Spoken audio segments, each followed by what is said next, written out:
5G YouTube चेनेलाव आरो फिन खेबसेबाव बरायफिनबाय। दिनैनि गोदान भिडिअ'आनो जाहैबाय नेशनेल फेमिलि बेनिफिट स्किमनि आङो दाख्लैबावै मोनसे डिटेल भिडिअ' बानायदोंमोन। बे भिडिअ'आव गोबां मानसिफोरानो कमेन्ट बानायदों बे स्किमनि एप्लाइखौ बोरै बानायो बेनि एप्लाइनि प्रसेसखौ आङो दिनैनि नैबे भिडिअ'नि गेजेरजों नोंथांमोननो बे स्किमाव नोंथाङा गावबागावनि मबाइल फनावनो बे स्किमखौ बोरै एप्लाइ बानायनो आङो बेनि ए टु जेड प्रसेसखौ नोंथांमोननो देखायगोन। बे स्किमनि डिटेल्सखौ आङो दाख्लैबावैनो मोनसे भिडिअ'नि गेजेराव बेनि फुल डिटेल प्रसेसखौ देखायखादों। बे स्किमाव नोंथाङा रेशन कार्ड BPL कार्ड थानाय जानांगोन, लोगोसे नोंथांनि न'खरनि मेन गार्जेन फैसा खामायग्रा बे गार्जेननि नामाव नोंथाङा बे स्किमखौ एप्लाइ बानायनांगोन। जुदि अबथिरा मोनसे जाहोननि थाखाय नोंथांनि बे न'खरनि रां खामायग्रा गार्जेना जिउ गोमायोब्ला नोंथांनि न'खरनो नैबे नेशनेल फेमिलि बेनिफिट स्किमनि जोहै गभर्नमेन्टआ नोंथांनि नैबे 20,000 रांखौ नोंथांमोननि न'खरनि थाखाय एसेबाबो हेल्प नोंथांमोननो न'खराव नोंथांमोना नैबे रांखौ मोननो हागोन नोंथाङा बे स्किमाव एप्लाइ खालामनानै दोनोबा। दानिया जोङो बेनि एप्लाइ प्रसेसखौ जोङो नायदिनि। नोंथाङा बे स्किमाव एप्लाइ बानायनो थाखाय गिबियावनो नोंथाङा नैबे नेशनेल फेमिलि बेनिफिट स्किम नोंथाङा बेखौ गुगोलाव सार्च खालामना होनांगोन। नैबे माइ स्किमखौ आङो बेनि लिंकखौ भिडिअ'नि डिसक्रिपसनाव होनानै दोनदों। नोंथाङा बे लिंकआव थुबाथाय डाइरेक्टयै नोंथाङा पेजआव थांनानै नोंथाङा एप्लाइ खालामनो हागोन। लोगोसे नोंथाङा नैबे गुगोलावबो नोंथाङा बे स्किमनि सोमोन्दै डिटेल्सखौ नोंथाङा नायनानै लानो हागोन। नोंथाङा नैबे नेशनेल फेमिलि बेनिफिट स्किम नोंथाङा बेयाव क्लिक खालामनानै होनांगोन। जोङो दानिया बेयाव क्लिक बानायबाय। नोंथाङा नैबेयाव बेनि बागै जुदि नोंथाङा हारसिङै फरायनो गोसोब्ला नोंथाङा बेयाव नैबेयाव डिटेल्स बेनिफिट बेनि एलिजिबिलिटि क्राइटेरिया एप्लिकेसन प्रसेस मा डकुमेन्ट नांगोन नोंथाङा बेयाव नायनानै लानो हागोन। दानिया नोंथाङा बेयाव एप्लाइ बानायनो थाखाय नैबे एप्लिकेसन प्रसेसआव नोंथाङा बेयाव क्लिक खालामना होगोन। दानिया बेयाव नोंथाङा मोननै सिस्टेमाव बेयाव अफलाइन आरो अनलाइन माध्यमाव नोंथाङा मोननै सिस्टेमाव बे स्किमाव एप्लाइ खालामनो हागोन। जुदि नोंथाङा अफलाइन बानायनो अब्ला नोंथाङा नोंथांनि डिस्ट्रिक्टनि ससियेल नैबे वेलफेयार अफिसार नोंथाङा बेयाव थांनानै तासेलाव थांनानै नोंथाङा बेयाव एप्लाइ खालामनो हागोन फ्रि अफ कस्टआवनो। आरो जुदि नोंथाङा अनलाइन एप्लाइ खालामनो सानदों नोंथाङा नैबे अनलाइनाव क्लिक खालामनांगोन। नोंथाङा नैबे उमंग होननाय मोनसे पर्टेल बा एप बे उमंग होननाय पर्टेलनि जोहै नोंथाङा बेयाव इजियावनो अनलाइन नोंथाङा बेयाव एप्लाइ खालामनो हागोन। गिबियावनो बेयाव नोंथांनि मबाइल नाम्बार लगइन नोंथाङा बेयाव खालामनांगोन। नोंथाङा गिबियावनो नैबेयाव लिंक होना दोनदों मोनसे नोंथाङा नैबेयाव लिंकआव क्लिक खालामनांगोन। जोङो दानिया बेयाव लिंकआव क्लिक बानायनानै होबाय। लिंकआव क्लिक खालामना होनाय लोगो लोगोनो बेयाव उमंगनि मोनसे बेबायदि नैबे पर्टेला बेयाव गेवगोन। गिबियावनो नोंथाङा बेयाव रेजिस्टार खालामनानै लाग्रोनांगोन, पासवर्ड क्रियेट खालामनानै लाग्रोनांगोन। नैबेयाव रेजिस्टार हियाराव नोंथाङा क्लिक खालामनांगोन। नैबेयाव नोंथांनि मबाइल नाम्बारखौ होनांगोन आरो नैबे बक्सआव नोंथाङा क्लिक खालामनानै नैबे रेजिस्टाराव नोंथाङा क्लिक खालामनानै होनांगोन। जोङो दानिया बेयाव मबाइल नाम्बारखौ होनोसै।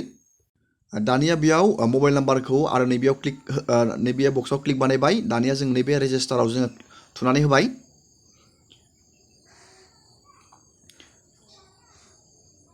दानिया जोङो बेयाव OTP मोनसे जोंनियाव बेबायदि फैगोन आरो जोङो नैबे नेक्स्टआव जोङो क्लिक खालामनानै होनांगोन।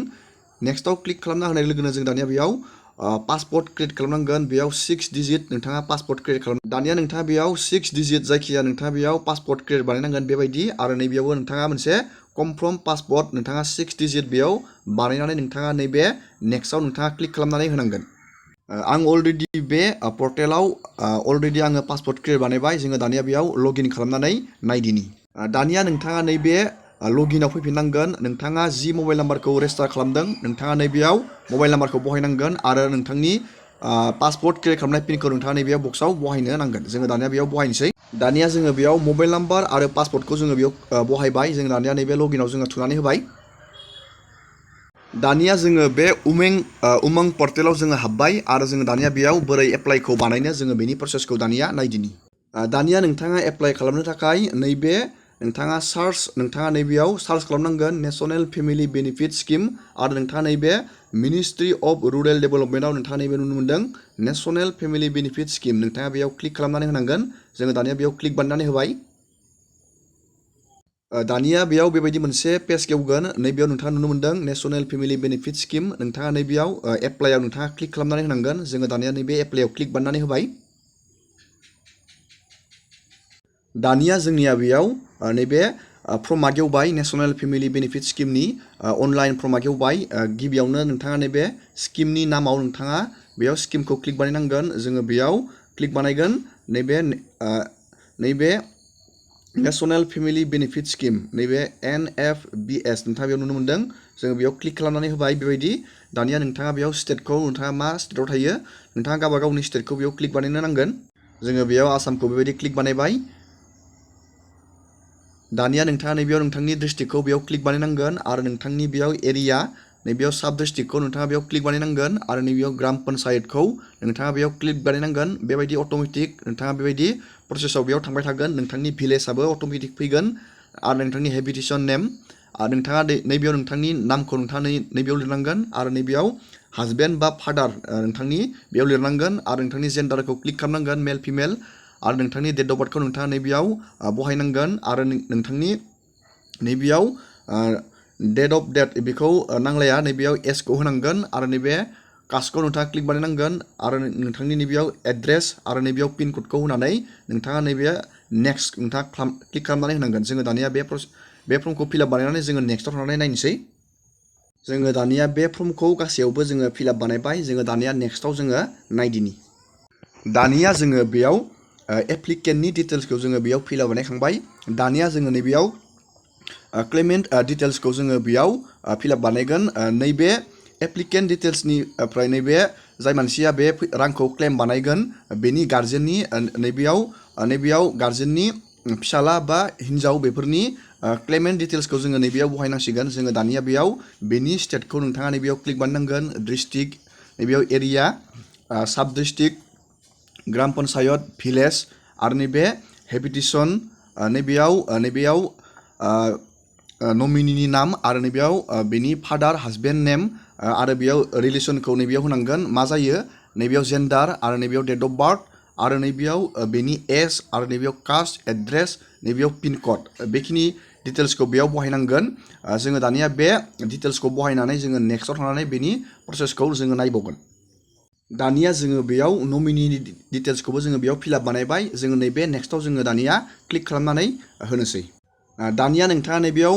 मबाइल नाम्बार आरो नैबेयाव पेमेन्ट मड पेमेन्टखौ नोंथाङा बेयाव बेंक एकाउन्टआव लागोन ना केसआव लागोन नोंथाङा ना पस्ट अफिस एकाउन्टआव लागोन नोंथाङा बेयाव पेमेन्टखौ नोंथाङा बोरै रिसिभ बानायगोन बेनि नोंथाङा अपसनाव क्लिक बानायनांगोन आं हमना ला नैबेयाव केसआव नैबे बेंकआव आङो बेयाव क्लिक खालामना होनोसै जोङो नैबे बेंकआव क्लिक बानायना होबाय दानिया बेयाव नोंथाङा बेयाव बेंकनि डिटेल्सखौ नोंथाङा बेयाव बहायना होबानो जाबाय नैबेयाव नोंथांनियाव IFC दंना गैया नोंथांनाव सोंदों बेयाव जोङो बेयाव एसआव थुबाय नैबेयाव नोंथांनि IFCनि नैबेयाव नाम्बारखौ जोङो बेयाव बहायनांगोन आरो नोंथांनि स्टेट डिस्ट्रिक्ट नोंथांनि बेंकनि नाम आरो ब्रान्चनि नाम नोंथाङा बेयाव बेबायदि बहायना होबानो जाबाय आरो एकाउन्टनि टाइपखौ सेभिं बा सेभिं नैबेयाव बहायना होनांगोन आरो नैबेयाव नोंथांनि बेंक एकाउन्टनि नाम्बारखौ नोंथाङा बहायना होनांगोन आरो नोंथाङा नैबेयाव नेक्स्टआव क्लिक खालामनानै होनांगोन जोङो दानिया बेयाव गासैबो डिटेल्सखौ बेयाव बेबायदि बहायनानै जोङो नेक्स्टनि प्रसेसखौ जों नायदिनि दानिया नोंथाङा बेयाव नोंथांनि